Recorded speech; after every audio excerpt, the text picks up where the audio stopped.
நீங்கள் பார்த்தீங்கன்னா பொள்ளாச்சியில் தேர்முட்டியிலிருந்து நீங்கள் ஊஞ்சி வேளாம்பட்டி வரைக்கும் திப்பம்பட்டி வரைக்குமே ரொம்ப படு மோசமாக இருக்குது ரோடு.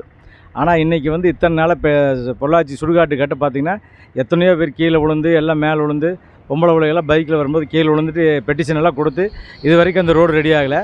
10ஆம் தேதி 11ஆம் தேதி வந்து முதலமைச்சர் ஸ்டாலின் இங்கே வர்றதுனால அவசரமாக இந்த ரோட்டை போட்டு இப்போ செப் பண்ணிகிட்டு இருக்காங்க. இது வரைக்கும் விழுந்து பல முறை பெட்டிஷன் கொடுத்து நடவடிக்கை இல்லை. இன்றைக்கி வந்து முதலமைச்சர் வராங்கிற ஒரே காரணத்துக்காக அவர் சுகமாக வர்றதுக்காக இந்த ரோடு செப் பண்ணிட்டு இருக்கிறாங்க. இது நியாயமாக? இப்போ நீங்கள் வந்து பார்த்திங்கன்னா இந்த ரோடு போடுறதுனால ஒரு சைடு வந்து மறைச்சி இன்னொரு சைடில் விட்டுட்டுருக்காங்க.